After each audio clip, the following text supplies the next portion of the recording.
All right, so here's a quick tutorial on how to start running your PPC campaigns on Amazon. There's a lot of information out there, and many people may not know where to start or what to do whenever they're first starting out. So I'm just going to cover that real quickly. First off, you have three different campaign types whenever you were first starting out. You have sponsored products, sponsored brands, and sponsored display. So whenever we are first starting out, we're going to go with sponsored products. Give it a second to load. Now, when it comes to naming your campaign, what I like to do is I'll always put a period at the beginning. You don't have to, but it just makes it easier for me to find the campaigns later on, especially if I'm in a client's account.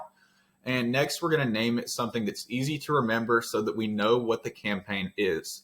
So, for example, if we're going to be doing an auto campaign for keyword research, we might say auto research dash your product name dash, and then put the date that we are starting the campaign. If you don't know, you could also put TBA. So we'll just say TBA for now. Another thing you can do is you can also add a portfolio, but of course you don't have to. So for the start date, let's just say we're going to start the campaign tomorrow. Typically, whenever we're starting out, if you don't have a lot of data, I would recommend an auto campaign. And so for this auto campaign, we'll just say for starting out, $10 a day is good for the daily budget. Of course, later on, we could change that if we need to. If the campaign's running out of budget in the afternoon or something like that, then we may be able to up the budget later on. Now, when it comes to bid strategy, this is one of the areas that a lot of people get confused. We have three different bid strategies. So we have down only, which is what I would recommend going with, but then you also have up and down and fixed bids. Up and down means that Amazon can raise your bids and charge you more per click. Fixed bids means that you have basically full control over the bid. So like I said, we're going to go with down only for now because that's generally going to be the cheapest option. Another thing you could do is you can also adjust the bids by placement, but when we're first starting out, we're just going to leave that alone for now.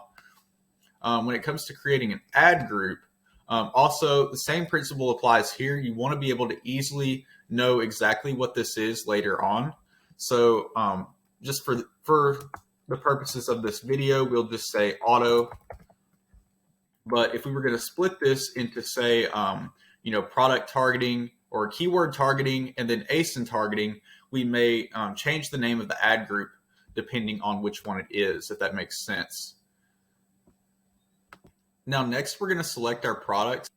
I would recommend not putting multiple different products under the same campaign if they are different products. So just for example purposes, we're going to use this product here. And now we're going to go down here. So at the automatic targeting section, this is where we set the bid. Typically, I would recommend just starting with the suggested bid. So you can just set the default suggested bid, or you can set the default suggested bid by targeting group if you really wanted to. Either way, it doesn't matter too much as we're just starting out and we don't have a lot of data.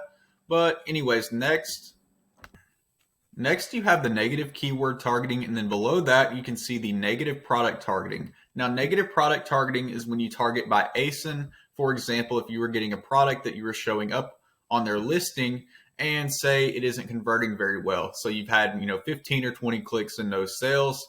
What you could do is you could take that ASIN and you could add it here into the negative product targeting section so that you aren't showing up for that product.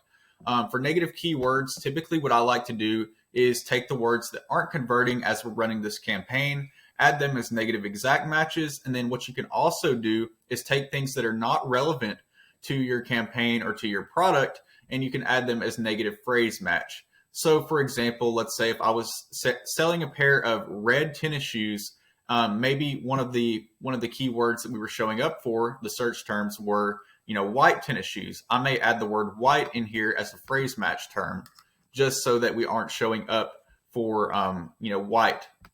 So next you'll launch that auto campaign and you'll let it run until you have at least about 15 winning keywords. Another bonus tip is to go into your advertising reports and create a recurring search term report so that you have access to the search terms data for more than 65 days.